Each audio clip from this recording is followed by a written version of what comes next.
자, 계속해서 21번 보겠습니다. 21번은요, 우리 교재, 요약집은요, 47페이지에 있을 겁니다. 페이지 47. 자, 읽어볼게요. 부동산 경기 변동에 관련된 설명으로 틀린 것은 2번 볼게요. 총부채 상환 비율 규제 완화 후, 이런 걸요, 정부 정책이 바뀌었다 해줍니다. 이런 거에 따라서 경기가 변동될 수 있죠. 이걸요, 무작위적 변동 혹은요, 불규칙 변동, 이렇게 합니다. 읽어볼게요. 총부채 상환 비율 규제 완화 후에 주택 거래 건수의 증가는요, 경기 변동 요인 중에 불규칙 변동 요인이다. 맞습니다. 아니면요, 무작위적 변동, 똑같은 얘기입니다. 그 다음에 4번에 봄, 가을에 반복적인 주택 거래 건수 증가 있죠? 요거는요, 추세 변동이 아니라 계절적 변동이라는 겁니다. 계절적 변동. 보통 추세 변동은요, 어떤 경제 성장 이런 추세 있죠?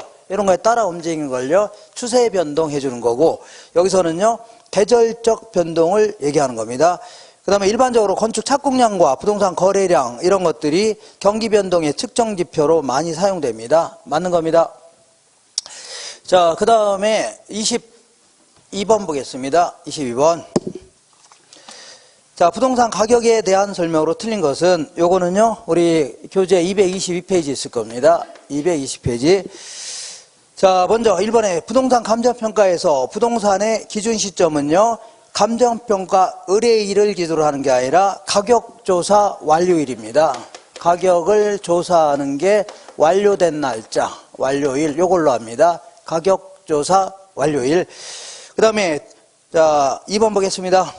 가격조사 완료일. 그 다음에 두 가지 이상의 권리가 동일 부동산에 있을 때는요, 그 각각에 대해서도 가치가 결정될 수 있습니다. 요거는 제가 요번 달에 이제 할 거니까. 자, 어쨌거나 부동산이 있다면 이 전체의 어떤 소유권이라는 가치가 결정될 수도 있는 거죠. 소유권. 근데 만약에 요 중에 이 부분을 누구한테 전세를 놨답니다. 그러면 전세권이라는 가치도 결정될 수 있어 없어요? 있죠. 이런 식으로 한 개의 부동산이라도 두 개 이상의 권리라든가 이익이 있는 경우는요, 각각에 대해서도 가격이 결정될 수 있는 겁니다. 다시 읽어볼게요.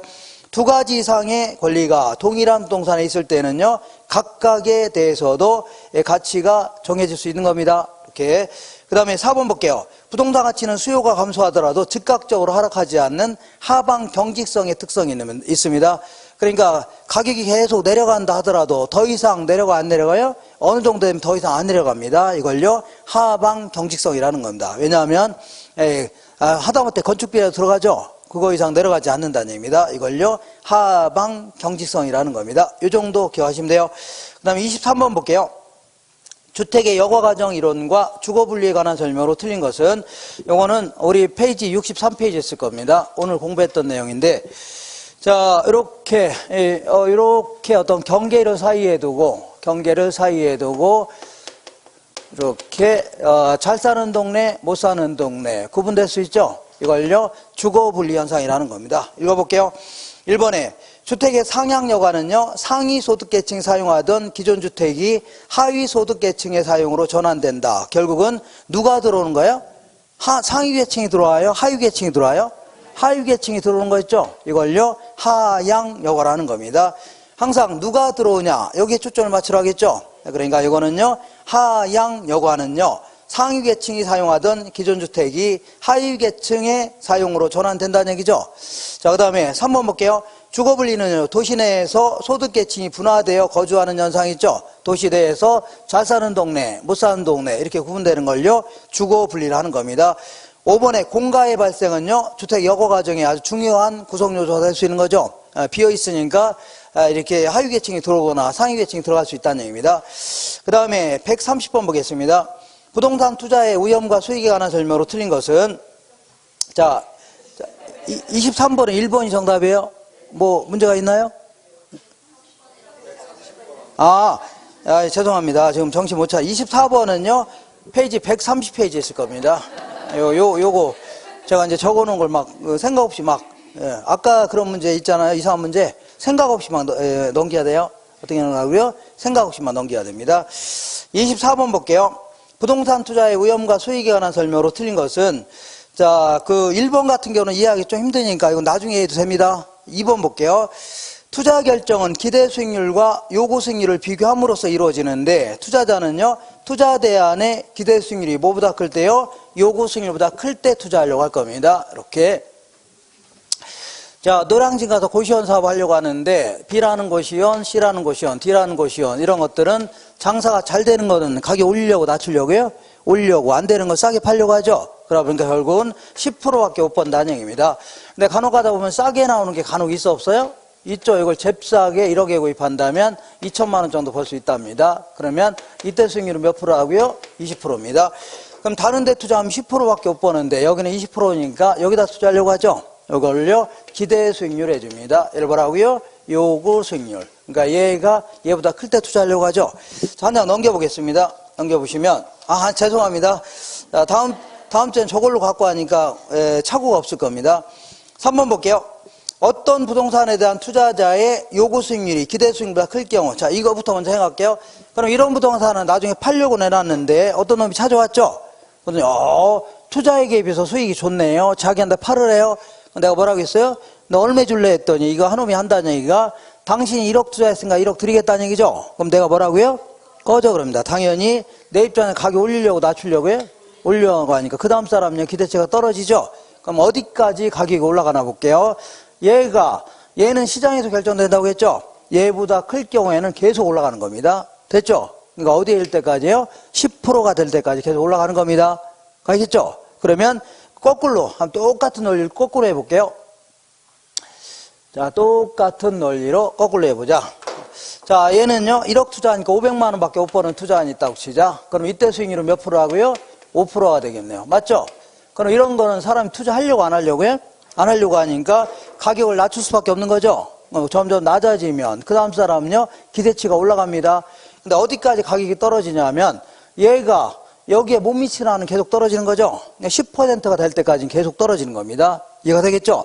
그러면 자 3번이 이 얘기인데 어떤 부동산에 대한 투자자의 요구 수익률이 기대 수익률보다 크답니다. 자, 요구 수익률이 뭐보다 커요? 기대 수익률보다 크죠? 좀 이런 경우를 얘기합니다.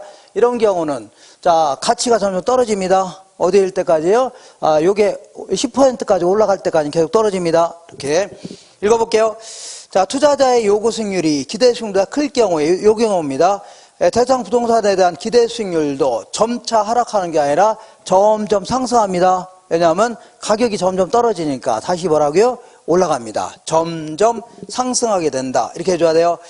그 다음에 우리 5번에 위험 추구형 투자자 있죠? 이런 사람은 도박하는 사람 생각하셔야 돼요. 아주 비합리적인 인간, 아주 큰 우리 신정환, 우리가 아니라 신정환 있죠? 아주 큰 수익을 얻으려고 아주 높은 엄청난 위험도 부담하려고 하는 사람 있죠? 이런 사람을요 위험 추구형이라는 겁니다. 비합리적인 인간. 5번 볼게요. 위험 추구형 투자자는요 높은 수익률을 획득할 기회를 얻기 위하여 위험도, 큰 위험도 기꺼이 감수하려는 투자자 있죠? 이런 자를요 위험 추구형이라는 겁니다. 25번 볼게요. 부동산 투자 분석 기법에 대한 설명으로 틀린 것은 요거는 우리 교재 146페이지에 있을 겁니다. 우리 요약집 146페이지. 자, 우리 그 할인 현금 수지 분석법은요 이렇게 크게 세 가지가 있는데 이렇게 정리해 볼게요. 이거는 순현가법, 요거는요 수익성 지수법, 그리고 이거는요 내부 수익률법이라는데 얘는요 자 얘를 1년이 다시 할게요. 자 1억 투자했는데 2천만 원 벌 수 있는 투자안이 있다고 치자. 그런데 얘는 20%이죠? 2% 아닙니까? 1년 있다 처분한다면요 1억 투자하니까 2천만 원 추가로 벌 수 있는 거죠. 1억 2천 들어온다는 얘기입니다. 그래서 1억 투자하니까 1년 후에 1억 2천만 원 정도 1억 2천이 들어오니까 이게 몇 프로 벌 수 있다고요? 20% 벌 수 있는 거 아닙니까? 그죠? 요거하고 요구 수익률을 비교해서 분석하는 겁니다. 이렇게 하는 걸요 내부 수익률법이라는 거고, 얘는 이제 분석의 방향을 확 틀어서 1억 투자하니까 1년에 얼마 들어온다고요? 1억 2천만 원 들어오는데 요거를 다른 데 투자했더라면 충분히 얻을 수 있는 수익률 있죠? 이거 10% 할인하는 겁니다. 할인하게 되면 얼마 나오냐면 1억 909만 원이 나옵니다. 얼마 나온다고요? 1억 909만 원. 그러니까 이거를 10%는 빼게 이거죠? 뺀 게 이거죠? 거꾸로 한다면 10% 붙인 게 이거죠? 그럼 다른 데 투자하면 몇 프로밖에 못 벌어요? 10%밖에 못 버는데 다른 데 투자해서 1억 2천만 원 되려면 현재 얼마나 투자해야 돼요? 1억 909만 원 투자해야 10%를 벌면서 1억 2천 되는 거죠? 근데 내 부동산 1억만 투자해도 1억 2천 되는 거 아닙니까? 벌써 얼마가 의무라고요? 909만 원만큼 의무이라는 얘기죠. 이걸 수년가로 하는 겁니다. 그래서 수년가가 0보다 크거나 같을 때 있죠? 선택하는 거고, 얘는요, 이것분의 이거 한 겁니다. 1억 분의 909만 원, 1억 분의 1억 909만 원 하니까, 계산하니까 얼마라고요? 1.0909 이렇게 나온 거죠? 이걸요, 요 1.0909 이걸요, 수익성 지수라는 겁니다. 요게 1보다 클 때 있죠? 선택하겠다는 얘기입니다. 요 세 가지가 이제 할인 현금 수지분석법입니다. 뭐라고요? 할인 현금 수지분석. 요 세 가지가 화폐의 시간 가치를 고려하는 겁니다.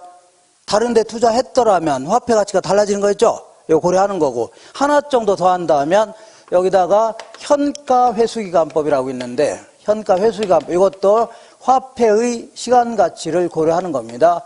현가 회수기간법. 그래서 자, 우리 문제에서 무조건 화폐의 시간 가치를 고려한다, 아니면 할인 기법이다 하면 요 네 개 있죠? 네 개를 답해야 됩니다. 네 개. 자, 그래서 자, 25번 볼게요. 부동산 투자 분석 기법에 대한 설명으로 틀린 것은, 자, 우리 요약집에는 146페이지에 있는데, 146페이지. 투자의 가치를 측정하는 데 있어서 화폐의 시간 가치를 고려하는 방법으로 순현재 가치법, 이걸요, 순현재 가치법 해줍니다. 내부 수익률법, 회계적 이익률법이 있다. 이게 틀렸네요. 회계적 이익률법은 빼야 됩니다. 이렇게. 그 다음에 3번 볼게요. 자, 그리고 요거는 이제 암기하세요. 요거를 20%를 내부 수익률이라는데, 내부 수익률은 순현가를 0으로 만드는 할인율입니다. 순현가를 뭐라고요? 0. 그 다음에 수익성 지수는 뭘로 만들어요? 1로 만드는 할인율입니다. 그냥 암기하세요. 그냥. 자, 그래서 3번 볼게요. 내부 수익률이란 순현가를 0으로 만든 할인율을 말한다. 맞고. 5번 볼게요. 비율 분석법에 의한 투자에 대한 판단 시에 사용 지표에 따라서 투자 결정이 달라질 수 있다는 얘기죠. 그래서 자, 그러니까 비율을 어떤 비율로 하느냐에 따라서 투자 결정이 다 달라질 수 있는 거죠. 그 얘기하는 겁니다. 26번 볼게요. 부동산 금융에 대한 설명으로 틀린 것은, 이거는 부동산 금융 막 총체적으로 얘기한 거라 뭐 어디 있지는 않고 그냥 페이지 171페이지 정도에 이제 계속해서 있을 겁니다. 이렇게. 자, 우리 지분 투자 방식에는요, 조인트 벤처, 리츠 등이 있는데, 어쨌거나, 다 돈을 빌려주는 형태가 아니고, 다 실적 배당받는 형태 있죠? 실적에 따라 분배받는 거, 이런 거 다 뭐라고요? 지분 금융입니다. 그래서, 어쨌거나 조인트 벤처라든가 리츠 같은 거 있죠? 다 돈을 긁어모으면서 주식이라든가, 주식과 유사한 것들 있죠? 발행하는 다 지분 금융 방식입니다. 그 다음에, 이번에, 자, MBB. 어디 갔냐면, 요거 지워도 되죠? 열심히 써놓고 설명한 것도 별로 없네요, 이렇게. 자, 이거 MBS의 종류에는 크게 이제 세 가지가 딱 있습니다. 요거는요, MPTS다. 얘는요, MBB. 요거는요, MPTB. 이렇게 되는데, 얘는 소비자, MBS의 발행자, 얘는요, 투자자. 이렇게 돼 있죠? 이렇게 돼 있다면, 얘는 발행자가 이 원리금 수취권과 저당권을 다 갖고 있는 겁니다. 저당 갖고 있으면서 어차피 미래 받을 채권액 있죠? 미래 받을 돈, 담보대출 해준 돈이 있을 거 아닙니까? 요걸 근거로 해서 새로운 회사채를 발행했는데, 어쨌거나 투자자는요, 콜 방어권 행사가 가능합니다. 콜 방어권이 조기 상환을 거부할 수 있다는 얘기죠? 그래서 얘가 이제 조기 상환을 했다. 그러면 주려고 했던 얘가 싫다고 할 수 있죠? 그러니까 조기 상환율 다 누가 부담해요? 발행자 부담하는 겁니다. 그 다음에 얘가 돈을 못 갚아서 경매로 들어갔죠? 그래서 원래 7천만 원 빌려줬는데 3천만 원밖에 안 들어왔습니다. 그래서 주려고 했던 얘가요, 야, 이 사람아, 담보대출은 네가 해준 건데 나 원래대로 7천 다 달라고 할 수 있죠? 그러니까 채무불이행위험, 이거 다 누가 부담해요? 발행자가 부담하는 겁니다. 자, 읽어볼게요. 자, 26번에 2번 볼게요.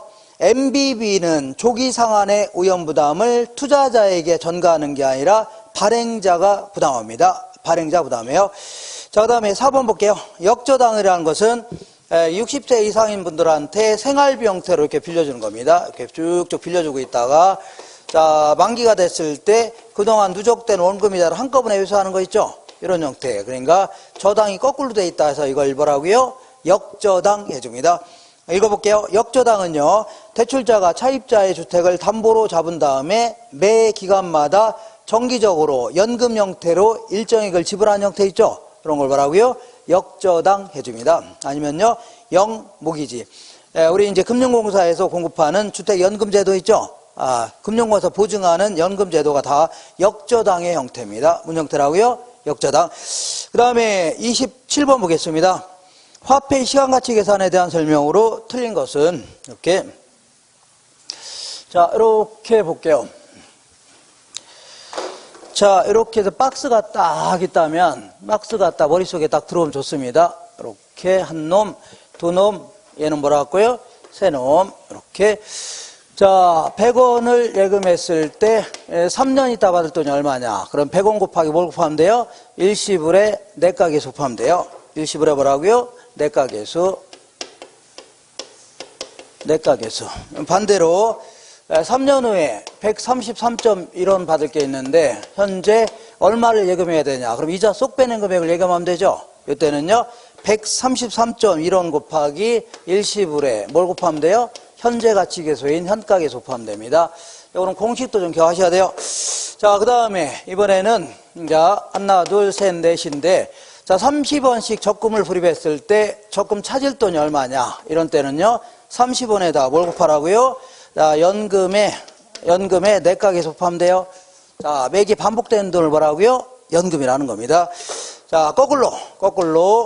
자, 이렇게 800원짜리 적금에 가입했을 때 매기 적금 불이백이 얼마냐? 이때는요.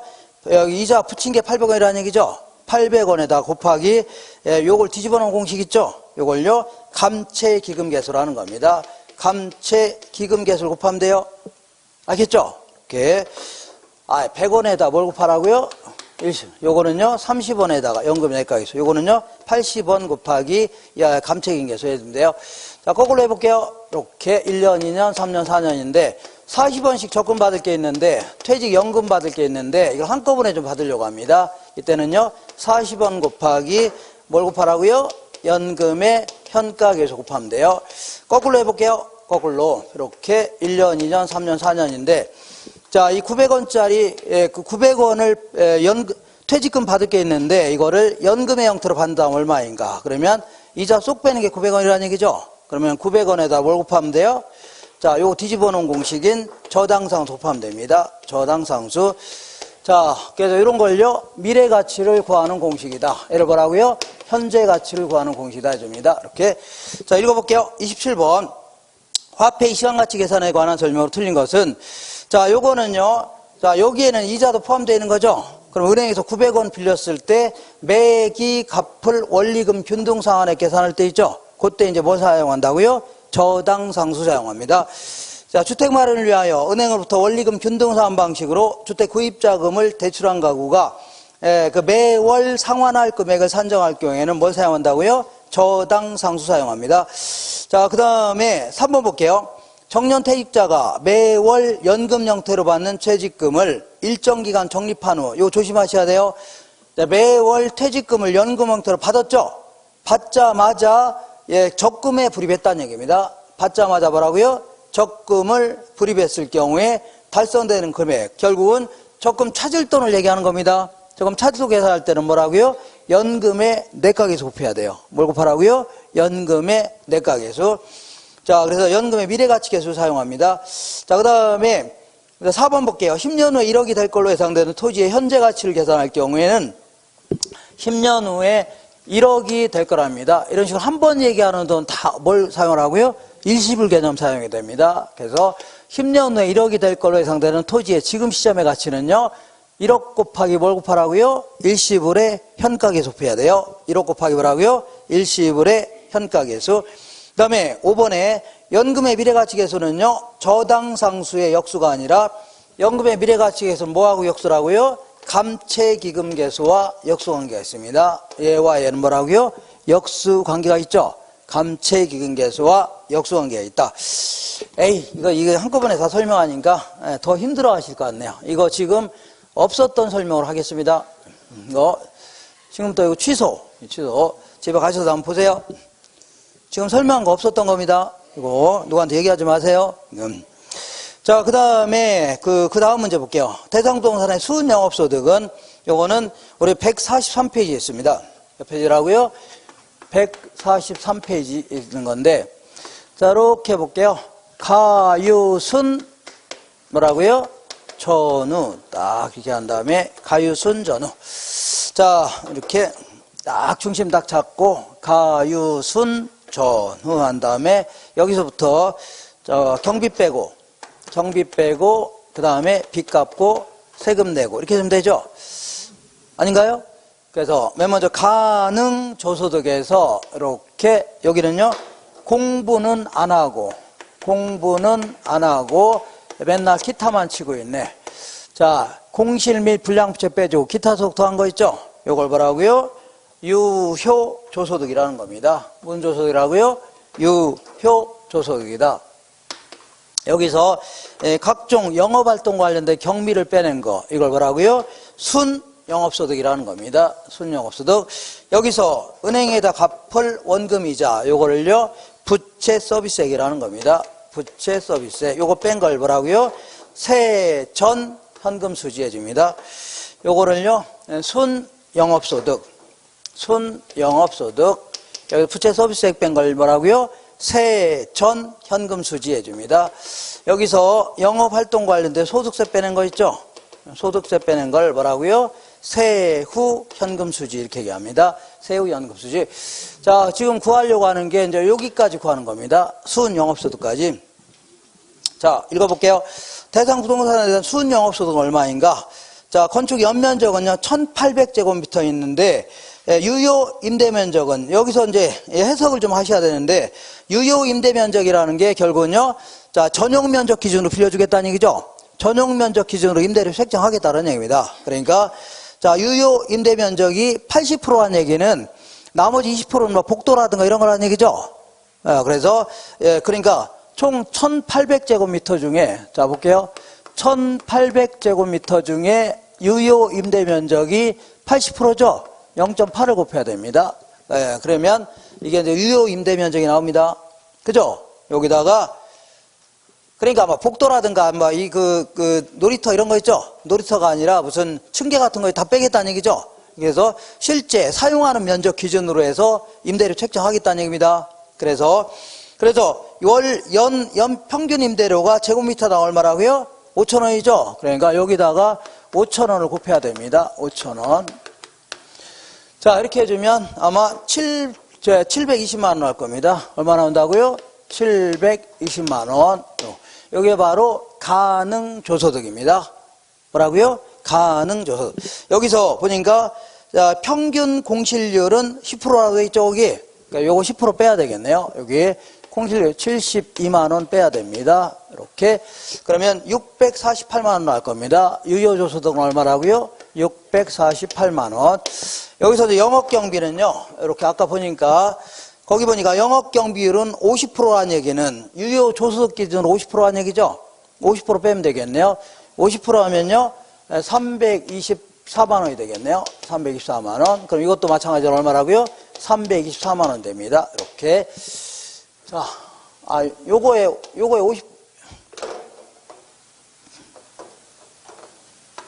50%라겠죠? 50% 이렇게. 그래서 정답은 324만 원입니다. 324만 원. 요것 때문에 헷갈려서 그래요. 유효 면적 기준으로 해서 임대료 책정하겠다. 그 얘기를 이렇게 이제 어렵게 해갖고 무슨 얘기인지 잘 몰라서 못 풀 수도 있겠네요. 그죠? 요거 할 수 있어 없어요? 있죠? 이렇게 해주면 돼요. 자, 한 장이 아니라 29번 보겠습니다.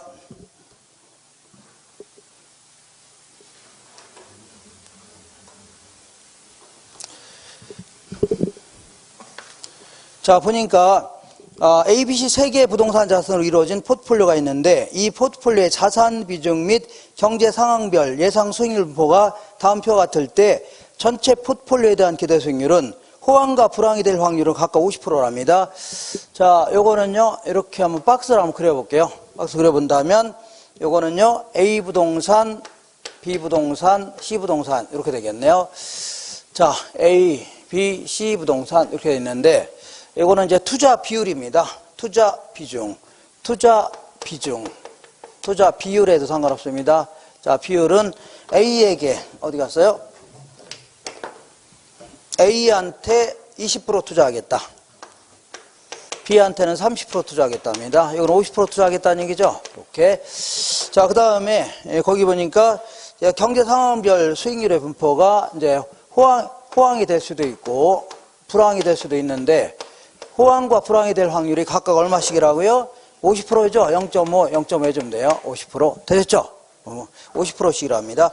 자, 그리고 호황 시에는요, 얘는 6%, 4%입니다. 6%, 4%. 그 다음에 요거는요, 8%, 4%입니다. 8%, 4%. 그 다음에 요거는 얼마라고요? 10%, 2%입니다. 10%, 2%. 그러면 이 하나하나에 대한 기대수를 먼저 계산해야 돼요. 그러니까 6% 곱하기 0.5 플러스 4% 곱하기 0.5 있죠? 그럼 뭐 나와야 안 나와요? 나오죠? 이게 A 부동산의 기대수익률입니다. 8% 곱하기 0.5 플러스 4% 곱하기 0.5 뭐 나와야 안 나와요? 나오고 있죠? 이렇게 해서 여기 뭐가 나오겠죠? 이거를 여기다 투자 비율로 곱하면 돼요. 곱하면 되는데 자, 다행히도 얘는 자, 이 그 투자 비율이 호황과 불황이 될 확률이 똑같아 안 똑같아요? 똑같죠? 이때는요. 얘랑 얘랑 더하면 얼마예요? 10 나누기 그대로 5 해도 됩니다. 10 나누기 5 하면요. 5%죠? 맞죠? 그 다음에 요거 두 개 더하면 12%죠? 나누기 2 하면 얼마라고요? 6%. 더하면 12%죠? 나누기 2 하면 얼마라고요? 6%. 이렇게 한 게 A 부동산의 기대 수익률, B 부동산의 기대 수익률이죠? 이렇게 할 수 있어 없어요? 이렇게 한 다음에 얘랑 얘랑 곱하고 더하기 얘랑 얘랑 곱하고 얘랑 얘랑 더하면 돼요. 근데 한쪽이 백분율, 한쪽은 소수점을 하셔야 돼요. 그죠? 그러니까 5% 곱하기 0.2 플러스 6% 곱하기 얼마라고요? 0.3 플러스 6% 곱하기 얼마라고요? 0.5 해주면 5.8% 나올 겁니다. 얼마 나온다고요? 0.8%. 아니 5.8% 나와요. 이거 다 안 써도 되겠죠? 그 해설지 받으셨나요? 해설지 다 있으니까 이거 할 수 있겠죠? 근데 요거는 이제 더 빨리 하려면 이렇게 자 어쨌거나 이 두 개 더하기 나누기 하면 얼마라고요? 5%죠? 5% 곱하기 0.2 0.2죠? 요 두 개 더하기 나누기 하면 6%죠? 6% 곱하기 0.3 이거 더하면 6%죠? 곱하기 투자비율 0.5죠? 이렇게 해서 다 더해주면 돼요. 그대로 하면 얼른 금방 할 수 있습니다. 이렇게. 자, 어떤 형태로 하는데, 이 할 줄 알아야 돼. 무턱대고 막 계산하면 안 됩니다. 하나하나의 기대수익을 먼저 계산한 다음에 투자 비율을 곱하는 형태입니다. 요 논리를 알고 있어야 돼요. 그렇지 않으면 막 거꾸로 주어지는 경우는 못 풀어요. 못 풉니다. 이렇게. 그러니까 다 풀 수 있는 거라도 어떤 경우는 못 푸는 경우가 있습니다. 되셨죠?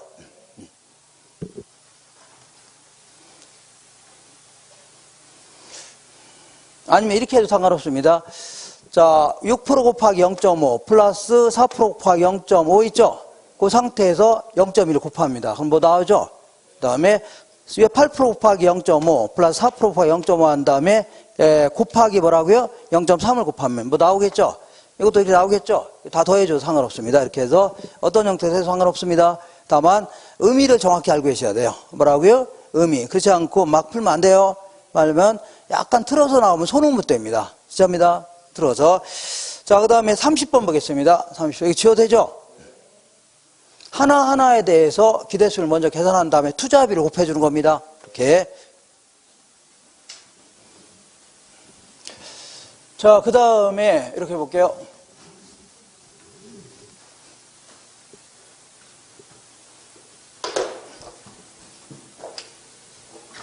이렇게.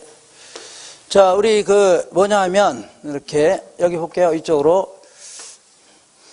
자, 이 어림셈법하고 승수법 있죠? 승수법. 그런 거 있어, 없어요? 있죠. 이런 것들은 승수법. 얘는요, 수익률법이 있는데, 자, 어쨌거나, 이 승수법은 밑으로 투자액을 집어넣습니다. 밑으로 뭘 집어넣어요? 투자액. 위로 뭐라고요? 소득을 집어넣어요. 밑으로 소득, 위로 투자액 집어넣습니다. 얘는 밑으로 투자액, 위로 뭐라고요? 소득을 집어넣어요. 수익률은요, 투자액분에 얼마 벌었냐, 소득을 얘기하는 거죠. 그냥 요 하나 중심 잡으면 얘는 거꾸로 해주면 되죠. 그리고 요거는 항상 이렇게 하라고 했죠. 조순전후다. 뭔 전후라고요?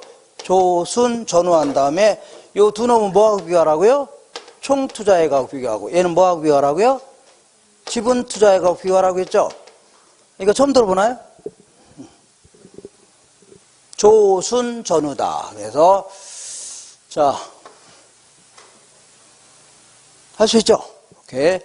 자, 그러면 30번 보겠습니다. 제시된 내용을 관한 설명으로 틀린 것은, 자, 여기가 뭐가 있냐면, 자, 갑은 현금으로 5억을 투자하여 순영업소득이 연간 8천만 원, 저당 지불액이 연간 4천만 원인 부동산을 8억 원에 구입했답니다. 이게 총 얼마짜리라는 얘기예요? 8억 원짜리인데, 8억 원짜리인데, 자, 이 내돈 투자액을 지분 투자액 해줍니다. 은행에서 빌리는 걸 뭐라고요? 저당 투자액. 자, 그러면 내 돈 얼마 투자했다고요? 5억 투자했죠? 8억짜리 부동산을 구입했는데, 그 은행에서 얼마 빌린 거예요? 3억을 빌린 겁니다. 그리고 순영업소득이 8천만 원이라고 했죠? 이게 8천만 원입니다. 자, 그리고 저당 지불액 있죠? 그게 바로 부채 서비스액입니다. 부채 서비스액이 얼마요? 4천만 원이죠? 4천만 원이니까 세해 전 현금 수지는 얼마요? 4천만 원이죠? 맞죠? 맞습니다. 이렇게. 자, 이렇게 해서 요걸 가지고 비교하는데, 어쨌거나 요것들은 총투자액하고 비교하는 거죠. 볼게요. 1번 볼게요. 종합환원율. 종합환원 여기 이 박스가 기억이 나야 됩니다. 박스가 여기. 요겁니다. 요거. 자, 얘는 뭐라? 밑으로 순영업소 들어가죠? 순영업소 들어가고, 위로 뭐가 들어가요? 총투자액 집어넣죠? 얘는 거꾸로 해주면 됩니다. 밑으로 총투자액, 위로 뭐라고요? 순영업소득. 이렇게 한 게 뭐라고요? 종합수익률입니다. 뭐라고요? 종합수익률. 자, 그러니까 종합수익률은요, 밑으로 총투자액이 8억이죠? 그 다음에 순영업소득은 얼마요? 8천만 원 아닙니까? 8천만 원이니까 얘는 얼마라고요? 10%가 되겠네요. 몇 프로 하고요? 10%. 2번 보겠습니다. 2번. 이거 수익률이, 이거 그냥 도우려고 얼른 쓴 건데, 너무 조그맣게 써놨네요. 이거 어디 있는 건지 알죠? 150페이지에 있는 겁니다. 어디 있다고요? 150페이지에 있는 거니까, 이렇게. 자, 2번 보겠습니다. 2번. 저당 비율은요, 이것분의 이겁니다. 이것분의 은행에서 빌린 돈 있죠? 총 투자액분의, 부동산 가치분의 은행에서 빌린 돈. 그러니까 8억분의 얼마라고요? 3억이 차지한 비율. 그러면 37.5% 나올 겁니다. 0.375. 자, 세 번째 볼게요. 세 번째는요, 자본회수기간. 요거를 자본회수기간 이렇게 기억합니다. 뭐라고요? 자본회수기간. 자, 그래서 순영업소득 8천만 원분의 총투자액 8억 있죠? 이렇게 하면 10이 되겠네요. 이게 바로 자본회수기간입니다. 자, 그 다음에 네 번째, 지분환원율. 이게 바로 지분환원율입니다. 이걸 지분수익률 혹은 지분환원율, 지분투자액분의 세해 전 현금 수지가 차지한 비율. 이걸 얘기합니다. 지분투자액분의 뭐라고요? 세해 전 현금 수지가 차지한 비율. 자, 그러니까 지분투자액이 얼마라고요? 5억이죠? 이 중에서 세해 전 현금 수지가 4천만 원이네요. 4천만 원이 차지하는 비율. 요 계산하면 아마 8%가 될 겁니다. 요게 틀렸네요. 8%. 이렇게. 5번 볼게요. 5번. 자, 부채 감당률. 부채 감당률은요, 순영업소득을 부채 서비스로 나눈 겁니다. 얘를 요거 나눈 거예요. 그러니까 8천만 원을 4천만 원 나눈 겁니다. 4천만 원 나눈 거니까 2가 되겠네요. 2. 자, 요거 어떻게 좀 매끄럽지가 않네요. 요게 약간 내용 자체가 너무 많아갖고 어떻게 할 수가 없네요. 요거 한번 잘 찾아보세요. 다 있을 겁니다. 한번 잘 보세요. 자, 이거 지워도 되죠? 그러니까 이거 조순 전후 했죠? 그러면 요거 예로 세전 승수 하면요, 밑으로 세전이 들어갑니다. 세전 승수, 세전 현금 흐름 있죠? 위로 뭐라고요? 지분 투자액 집어넣고 이렇게 해주면 돼요. 할 수 있죠? 이렇게 해주면 돼요. 지워되죠? 자, 이런 거는 풀기 힘들어요. 이거 어떻게 풉니까, 이거? 자, 풀 수는 있어도 시간이 너무 많이 걸리고, 이런 건 체기해야 됩니다. 이거 어떻게 하라고요? 제껴야 돼요. 자, 그 다음에 31번 볼게요. 31번은요, 163페이지에 있을 겁니다. 페이지 163페이지. 자, 주택금융에 관한 설명을 옳은 것은, 자, 원금 균등 상환 방식과 원리금 균등 상환 방식의 1회차 월 불이백은요, 동일한 게 아니라 원금 균등이 더 많습니다. 1회차. 자, 그러니까, 이렇게 해볼게요. 자, 요거는요, 원금 균등 사환 방식. 얘는요, 원리금 균등 사환 방식. 얘는요, 체증식 사환 방식. 이렇게 되어 있다면, 자, 요거 대출 초기입니다. 대출 뭐라고요? 초기에. 자, 원금 상환액이 가장 많은 게 어떤 거예요? 원금 균등 상환입니다. 그리고 혹은 원리금 지불액도 가장 많은 게 어떤 거예요? 원금 균등입니다. 되셨죠? 대출 초기에 원금 가장 많이 갚는 게 어떤 거예요? 원금 균등. 가장 적게 갚는 게 어떤 거예요? 체증식. 이렇게. 원리금도 마찬가지입니다. 가장 많이 갚는 게 어떤 거예요? 원금 균등. 가장 적게 갚는 게 뭐라고요? 체증식. 얘는 항상 뭐든지 중간입니다. 이렇게 할 수 있죠? 이렇게. 2번 볼게요. 자, 변동금리 이자율과 고정금리 이자율이 같고 향후 금리 상승이 예상되는 경우에, 자, 차입자에다 밑줄 치세요. 차입자. 이건 항상, 자, 이 한쪽에서 이기면 다른 쪽은 불리한 겁니다. 항상. 그래서 차입자를 한번 볼게요. 차입자는 현재는 고정금리하고 변동금리가 같다는 얘기죠. 근데 앞으로 인플레가 예상된답니다. 그럼 차입자는요, 변동금리로 빌렸다가는 금리가 올라갈 수 있죠. 그러니까 뭘로 빌리려고요? 고정금리로 빌리려고 하는 게 유리하겠네요. 그래서 변동금리 대출이 고정금리 대출보다 유리한 게 아니라 바꿔놓으셔야 돼요. 변동금리 대출과 고정금리 대출을 바꿔놓으세요. 고정금리 대출이 뭐보다 유리하다고요? 변동금리 대출보다 유리하다 해줘야 돼요. 유리하다. 자, 3번 볼게요. 일반적으로 차입자의 소득과 담보부동산의 가치가 시간이 지날수록 증가하는 경향이 있다면, 일반적으로 대리에서 과장 달고 과장에서 부장 다는 게 일반적이죠. 이런 상황이라면, 그리고 아파트 가격이 보통 1억에서 2억으로 올라가기도 하고 2억에서 2천만 원 올라가기도 하죠. 이런 상황이라면 또는 못 갚을 가능성 줄어들 수 있죠. 그런 얘기하는 겁니다. 이러한 경향이 있다면 차입자의 채무 불이행 위험은 높아지는 게 아니라 어떻다고요? 낮아집니다. 이런 경향이 있다면, 물론 중간에 잘리거나 부동산 가치가 폭락하는 경우에 상황이 강감 나타나서 그런 거지. 자, 일반적으로 말단에서 대리 다는 게 일반적이죠. 대리에서 과장 정도 올라가죠. 그런 상황이라면, 그리고 부동산 가치가 해마다 한 1,000만 원 정도 올라간다면, 그럼 못 갚을 가능성 줄어들겠죠. 그런 얘기하는 겁니다. 그 다음에 4번 볼게요. 변동금리부 주택담보대출 이자율의 조정주가 짧을수록, 자 보세요. 이것도 조심하셔야 돼요. 자, 1년에 한 번씩 변동하기로 했다. 그러면 1년 동안에는 금리가 변동이 심해도 못 건들죠. 인플레가 심해져도. 근데 3개월에 한 번씩 변동하기로 했다. 그러면 툭 하면 변동할 수 있죠. 그러면 이렇게 변동주기가 짧을수록 대출자에서 차입자로 위험도 전가할 수 있는 겁니다. 이게 되겠나요? 예, 변동주 주기를. 자, 그래서 변동금리부 주택담보대출 이자율 조정주기가 짧을수록 이자율 변동 위험은요, 차입자에서 대출자로 전가되는 게 아니라 차입자하고 대출자를 바꿔놓으세요. 대출자에서 누구한테라고요? 차입자한테 전가되는 겁니다. 자, 그 다음에, 자, 5번 볼게요. 차입자가 대출액을 중도 상환할 경우에는 원금 균등 방식인 원리금 균등 상환 방식보다 대출 잔액은 적다. 이거 맞네요. 왜냐하면 중도에 갚으려고 하죠. 그럴 때 남아있는 금액이 원금 균등이 더 적겠죠.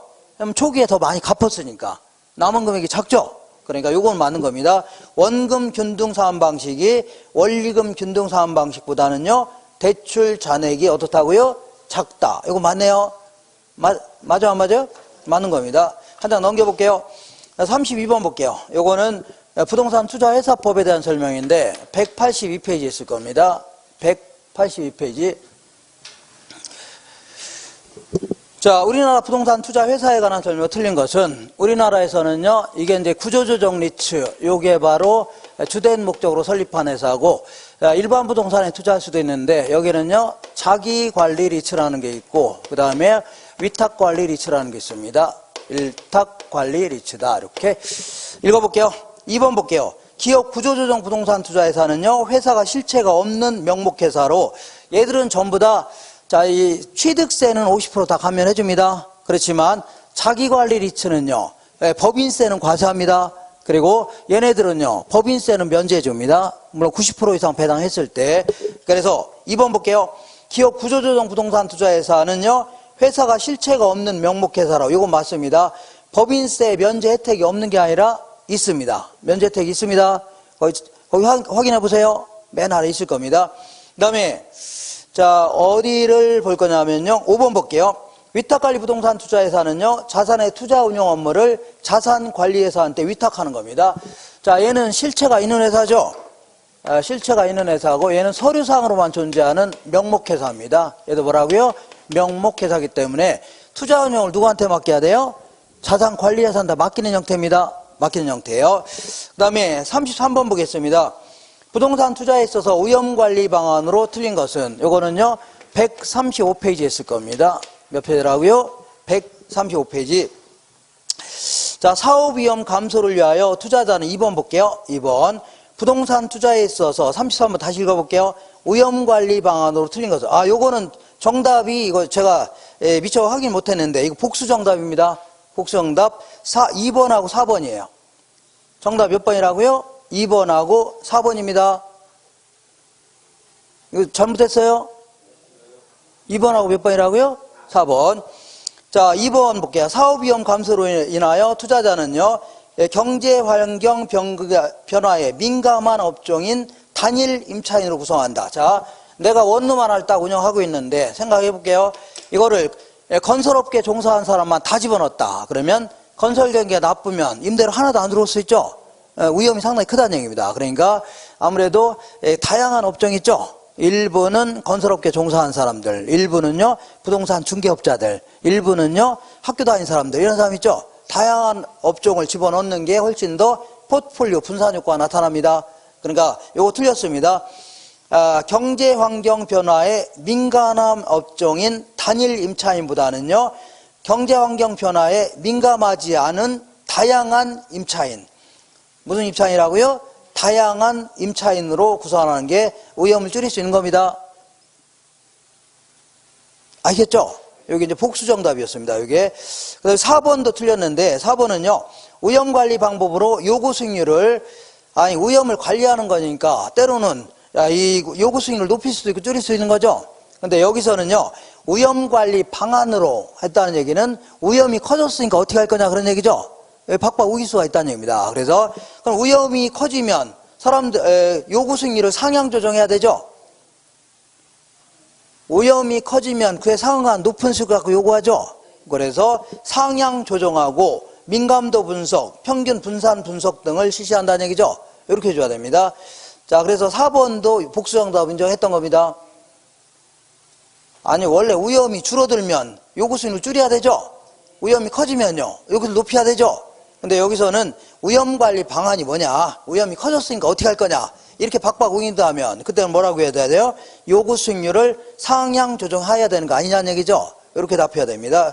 그래서 어쨌거나 뭐 이렇게 2번, 4번이 복수 정답입니다. 이렇게 하셔야 돼요. 자, 그 다음 볼게요. 34번 볼게요. 자, 34번은요, 232페이지에 있을 겁니다. 232페이지에 있는데, 자, 요거 지울게요. 232페이지에 있는데, 자, 내가 요 부동산의 가치를 평가하려고 한다. 그럴 경우는요, 느닷없이 여기 와서 이거 평가하면 돼요? 안 돼요? 안 됩니다. 일단 요 지역을 먼저 분석해야 할 필요가 있습니다. 이걸요, 지역 분석이라는 겁니다. 지역의 사회적, 경제적, 행정적인 재반 요인이죠. 쭉 분석한 다음에 여기 와서 이걸 분석해야 됩니다. 이걸요, 개별 분석이라는 겁니다. 자, 그러면 지역 분석을 하려고 하는 이유가 뭐냐면 이 지역의 어떤 표준적인 이용을 파악해 보려고 하는 겁니다. 무슨 이용이라고요? 표준적 이용을 파악해서, 자, 이 지역의 어떤 평균적인 이용이 있죠? 요거 파악해서 가치 수준을 한번 결정해 보려고 하는 겁니다. 가치 수준이, 요 지역은 평당 한 1,500에서 1,700 하는구나. 그런 다음에 요 부동산에 와서 이게 지금 제대로 좀 이용하고 있냐, 최유효 이용 여부를 파악해서 구체적인 가치를 구하려고 하는 겁니다. 구체적 가치. 그래서 요걸 먼저 하는 거고, 이거 선행 분석이라는 겁니다. 요걸 나중에 하는 겁니다. 이걸 뭐라고요? 후행 분석이라는 겁니다. 근데 이 지역 분석 어디까지 할 거냐 그런 얘기인데, 일단은 이 부동산에 속해 있는 지역 있죠? 이런 지역을 분석할 필요가 있는데, 만약에 이런 데 사례가 없는 경우 있죠? 이런 경우는 이 지역과 지역적 특색이 유사한 지역 있죠? 이런 데서도 사례를 구할 수 있다는 얘기죠? 그럼 이런 데서 구할 수 있다는 얘기입니다. 이런 데 분석해야 되겠네요. 근데 이런 데 사례가 없으면요, 다른 용도 지역 내에도 이런 비슷한 게 있을 수 있어 없어요? 있죠. 그러니까 이 정도 범위는요, 얘랑 대체 관계가 있다는 얘기입니다. 만족감의 차이가 없다면 바꿔 소비할 수 있다는 얘기죠. 그래서 자, 지금부터 평가하려고 하는 부동산에 속해 있는 지역을요, 인근 지역이라는 거고, 이와 유사한 지역들을요, 유사 지역 해줍니다. 그리고 다른 대체 관계가 성립할 수 있는 지역을 뭐라고요? 동일 수급권 해줍니다. 동일 뭐라고요? 수급권. 한번 읽어볼게요. 34번. 감정평가 절차상 지역 분석과 개별 분석에 대한 설명으로 틀린 것은 1번에 지역 분석은 일반적으로 개별 분석보다는 선행합니다. 얘보다 먼저 한다고 했죠? 얘보다 먼저 하는 겁니다. 그 다음에 3번 볼게요. 지역 분석에서는 개별 분석에서 파악된 자료를 근거로 대상 부동산의 최유효 이용을 판정한다. 이거는요, 지역 분석과 개별 분석 바꿔놓으세요. 바꿔놓을 수 있죠? 그러니까 개별 분석에서는 지역 분석에서 파악된 자료를 근거로 해서, 자, 개별 분석에서는요, 지역 분석에서 파악된 자료를 근거로 해서 뭘 파악하는 거예요? 최유효 이용 여부를 파악하는 겁니다. 최유효 이용 여부. 자, 그 다음에 그래서 한번 틀린 겁니다. 5번 볼게요. 동일 수급권은요, 이걸 동일 수급권이라는 겁니다. 인근 지역을 포함하고 이와 상호관계가 있는 유사 지역을 포함하는, 이런 지역을 다 포함하는 뭐라고요? 광범위한 지역. 이거 맞는 겁니다. 그 다음에 35번 보겠습니다. 요거는 226페이지에 있을 겁니다. 얼마라고요? 6페이지. 자, 요거는 부동산 감정평가의 부동산 가치의 제 원칙에 대한 설명으로 틀린 것은 2번 해볼게요. 준영의 원칙에서 부동산의 유용성이 최고도로 발휘되기 위해서는요, 부동산을 둘러싼 외부 환경과의 균형이 중요하다는 얘기죠. 주변 환경과 잘 적합해야 된다는 얘기입니다. 이거는요, 준영의 원칙이 아니라 적합의 원칙을 설명하는 겁니다. 무슨 원칙이라고요? 적합의 원칙에 대한 얘기입니다. 자, 그 다음에 4번 볼게요. 부동산 가치도 경쟁에 의해서 결정되며 경쟁이 있음으로써 초과이윤이 소멸되고 대상 부동산은요, 그 가치에 적합한 가치를 갖게 되는데, 이를요 경쟁의 원칙이라는 겁니다. 자, 어떤 사람이 그 큰 돈을 벌고 있다. 그럼 가만둬야 하나들? 안 두죠. 경쟁이 치열하게 되면서 초과이윤이 없어질 때가 싸운다는 얘기죠. 그런 얘기를 경쟁의 원칙이라는 겁니다. 무슨 원칙이라고요? 경쟁 원칙. 자, 그 다음에 36번 볼게요. 자, 36번에 보시면, 자, 이 표준지 공시지가라든가 개별 공시지가, 아니면요 표준주택가격, 아니면요 개별 주택가격, 공동주택가격, 전부 다 이의신청 제도가 있습니다. 그래서 어쨌거나, 자, 얘는요 그 결정 공실입니다. 결정 뭐라고요? 공실로부터. 얘는 어디에 있냐면, 자, 266페이지에 있을 겁니다. 그대로 있으니까 266페이지. 자, 결정 공실로부터 30일 이내에 이렇게 이의 신청이 가능한데, 이거는요 이의 신청이 가능한데, 이거는요 토지 소유자만 하는 게 아니라 이의 당사자라면 누구든지 할 수 있습니다. 이의 당사자라면 누구든지 가능합니다. 자, 여기서 이의 신청을 누구한테 하는 거냐면 결정 공시한 자한테 해야 됩니다. 결정 뭐라고요? 공시한 자한테 해야 돼요. 자, 그러면 기억날라 모르겠는데 개자 들어간 거 있죠? 이거 누가 결정 공시합니까? 시군구청장이 하고, 나머지는요 표준자가 다 들어가 있죠? 다 누가 하는 거라고요? 국토교통부 장관이 하는 겁니다. 개자 들어간 것만 누가 하는 거라고요? 시군구청장. 나머지 표준자라든가 공동자 들어간 거 다 뭐라고요? 국토교통부 장관이 하는 겁니다. 그러면 표준지 공시지가에 의의가 있다. 그럼 누구한테 해야 돼요?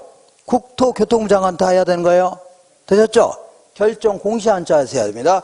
그러면 이의 신청을 받은 자는요, 자, 이 의의 신청 기간 만료일로부터 30일 이내에 이거를 결정해서 결과를 통보해 줘야 됩니다. 결과를 서면으로 통보해 줘야 돼요. 이렇게. 자, 이렇게 해줄게요. 한번 읽어볼게요. 36번. 자, 표준지 공시지가의 이의 신청에 대한 설명으로 틀린 것은 토지 소유자, 토지 이용자 이외의 자는요, 표준지 공시지가에 대한 이의를 신청할 수 없다. 이거 틀렸죠? 이해 당사자라면 누구든지 할 수 있는 겁니다. 하다못해 소송이 진행됐을 때 상대방 있죠? 이런 자도 할 수 있는 겁니다. 자, 요게 틀렸네요. 2번 볼게요.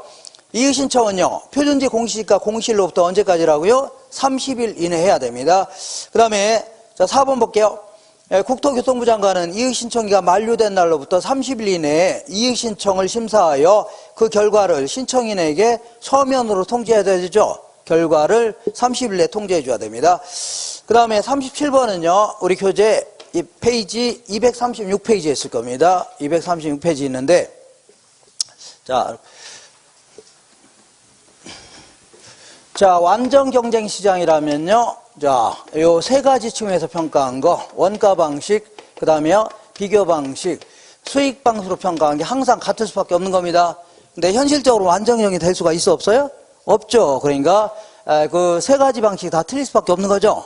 그럴 경우는 이 부동산이 원가 방식 가능하다. 그럼 일단 평가하라는 얘기입니다. 이걸요, 시산가치라는 겁니다. 이것도 가능하면 평가하라는 얘기죠. 시산가치. 수익 방식도 가능하다. 그럼 평가하라는 얘기죠. 이거 시산가치라는 거고, 이 상태에서 이 부동산에 그래도 가장 적합한 방식이 원가 방식이라면 다른 방식을 통해서 평가한 걸로 수정해서 조정해서 최종 가치를 구하든가 아니면요, 여기다 가중치를 더 줄 수 있죠. 예를 들어 여기다 한 70% 주고 여기는 20% 주고 여기다 10% 줄 수 있죠. 이렇게 해서 최종 가치를 구하라는 얘기입니다. 알겠죠? 이걸 뭐라고요? 시산 가치의 조정이라는 겁니다. 무슨 가치 조정이라고요? 시산 가치의 조정이다. 그래서 무슨 산술 평균 나오면 다 틀린 겁니다. 산술 평균은요, 요 세 가지 같이 합쳐서 나누기 3한 거 있죠? 이렇게 하면 안 돼요. 자, 그래서 37번 볼게요. 1번에 시산가치 조정에 관한 설명으로 옳은 것은 부동산 가치는 삼면 등가성 원리로 인하여 어느 방식으로 평가해도 가치가 동일하기 때문에 조정 작업이 필요 없다. 다 틀린 겁니다. 처음부터 끝까지. 삼면 등가성 원리가 성립이 안 됩니다. 성립되지 않기 때문에 어느 방식으로 평가해도 가치가 동일한 게 아니라 다르기 때문에 뭐가 필요하다고요? 조정 작업이 필요하다 해줘야 돼요. 뭐가 필요하다고요? 조정 작업이 필요하다. 어쨌거나 다 거꾸로 해주면 돼요. 거꾸로 해줘야 됩니다. 그 다음에 2번 해볼게요. 자, 시산가치 조정은요, 감정평가 3방식에 의하여 산출한 시산가치를요, 산술평균하는 거를 말한다. 틀렸습니다. 산술평균 나오면 틀려요. 가중평균 이렇게 나와야 돼요. 가중평균 이렇게 나오든가 아니면 주된 방법을 기초로 해서 부수된 방법으로 조정한다든가 이런 게 나와야 됩니다. 3번이 맞는 건데, 시산가치 조정은요, 평가시 사용된 자료의 양, 정확성 및 적절성 등을 고려하여 각각의 방법에 가중치를 두어서 가치를 결정하겠다는 얘기죠. 요거는 맞는 편입니다. 여기다 가중치를 두어서 가치를 구하겠다는 얘기죠. 요거 맞는 편입니다. 그 다음에 4번 해볼게요. 세 가지 평가 방식을 적용시켜 각각 산출한 가치가 대상 부동산의 최종 가치가 아니라 이걸요, 시산 가치라는 겁니다. 일단 각각 산출한 가치를 뭐라고요? 시산 가치라는 겁니다. 그 다음에 시산 가치 조정에 사용된 확인 자료는요, 거래 사례, 임대 사례, 수익 사례 등이 있다. 자, 확인 자료는요, 무슨 등기부라든가 이런 게 확인 자료입니다. 등기부라든가 뭐 계약서 이런 걸 확인 자료로 하는 거고, 자, 거기 뭐 거래 사례, 임대 사례 이런 거는 사례 자료입니다. 무슨 자료라고요? 사례. 그러니까 확인 자료만 좀 기억하세요. 요거는요, 뭐 등기부라든가 계약서 같은 거 있죠? 이런 거를 확인 자료 이렇게 얘기합니다. 확인 자료 이렇게. 자, 그래서 할 만한가요 지금? 자, 이렇게. 자, 그 다음에 우리 이제 그 LTV가 나오잖아요. 그럼 무조건 부동산 가격을 곱하면 뭐 나와요 안 나와요? 나오죠. 이렇게 하고. 그다음에 자세한 건 나중에 하기로 하고. 그다음에 이건 아직 쓰지 마세요. DTI가 나오죠. DTI가 나오면 무조건 여기다가 소득을 곱하면 됩니다. 여기다가 저당상수 있죠. 요거 아직 쓰는 거 아닙니다. 그럼 뭐가 나와요 안 나와요? 나오죠. 이렇게 해서 두 가지 중에 작은 금액을 빌려주겠다는 얘기죠. 근데 상가 같은 경우는요, 이렇게 할 수 있습니다. 요거는 자, 그냥 암기하세요. 순영업소득 있죠. 요거는 지금 당장 하기엔 좀 힘이 듭니다. 좀 시간이 걸리는 거니까. 순영업소, 부채 감당률을 가지고 자, 그 돈을 빌려주겠다는 얘기죠. 그죠? 그럴 경우는 순영업소득 나누기 자, 여기다가요 부채 서비스액. 자, 부채 감당률입니다. 부채 뭐라고요? 감당률. 그 다음에 플러스요 저당상수 해줘야 돼요. 곱하기입니다. 곱하기 저당상수. 부채 감당률 곱하기 뭐라고요? 저당상수. 이렇게 해주면 뭐가 나와야 안 나요? 나오죠? 자, 그럼 이건 저당상수입니다. 저당상수예요. 자, 이거는 지금 뭐 설명해도 이해하기 힘드니까 그냥 암기하세요. 자, 상업용 부동산 같은 경우는 이렇게 빌려줄 수 있습니다. LTV하고 뭐라고요? 부채 감당률 가지고 빌려주기도 합니다. 이거는 이렇게 암기하세요. 순부저 이렇게 얘기하시면 돼요. 무슨 부저라고요? 순부저. 순두부가 아니라 뭐라고요? 순주부저 해주면 돼요. 자, 읽어볼게요. 38번. 대출기관에서 부동산의 담보평가 시에 자산가치와 이걸 자산가치 기준이라고 하는 거고 그 다음에 현금수지, 순영업소득을 기초로 해서 최대 담보대출 가능금액을 산정하는 경우에 다음 조건이 명시된 대상부동산의 최대 담보대출 가능금액 각각 얼마인가? 일단 대상부동산의 자산가치는 얼마라고요? 20억이죠? 20억 아닙니까? 얘가 얼마라는 얘기예요? 20억이라는 얘기고 부동산 가치가 20억. 자, 그 다음에 어디 갔어요? 네, 순영업소득은 1.2억입니다. 얘는 얼마라고요? 1.2억. 1억 2천만 원이라는 얘기고 그다음 대부 비율은요? 60%이죠? 대부 비율은 요거 대부 비율가 LTV입니다. 대부 비율, 대출 비율, 융자 비율 다 똑같은 겁니다. 얘가 몇 프로라고요? 60%입니다. 자, 그 다음에 저당 상수는 0.1이죠? 0.1. 그리고 부채 감당률 1.5죠? 자, 이렇게 해서 일단은 LTV를 충족하는 대출액은요, 20 곱하기 6, 아니까 2, 6, 12에서 12억입니다. 얼마라고요? 12억. 자산가치를 기준으로 할 때는 얼마라고요? 12억입니다. 그리고 얘는 1억 2천 나누기 얘랑 곱한 거 있죠? 집에 계산해 보세요. 1.5 곱하기 0.1 한 거를 요거 나누면 돼요. 1억 2천만 원 나누면 됩니다. 그럼 이게 얼마가 나오냐면 8억 나옵니다. 그러니까 현금 흐름을 기초로 할 때는 얼마라고요? 8억. 이렇게 빌려주겠다는 겁니다. 그래서 정답은요, 5번이 정답입니다. 이거는 나중에 한번, 이거 이렇게 물어본 건 한 번 물어본 겁니다. 그러니까, 순부저 기억하세요. 뭐라고요? 순부저. 나중에 할 겁니다. 지금 이해하기 힘드니까. 요거는 약간의 시간이 좀 걸립니다. 뭐 걸린다고요? 약간. 그냥, 하여튼 부채 감당률 나오면 무조건 뭐라고요? 순부저 기억나시오. 나 기억 안 난다 그러면 순두부 했다가, 잘 나가니까, 순부저 해주면 되겠네요. 순두부 했다가 뭐라고요? 순부저 해주면 돼요. 흠이, 뭐라고요? 근데 이런 식으로 해서 흠이 그 왜 지금 나와요 거기? 그게 왜 지금 나오지 이게? 지금 생각 없이 막 나오는 겁니다. 흠이. 그 다음에 39번은요 우리 269페이지 했을 겁니다. 페이지 얼마라고요? 269페이지.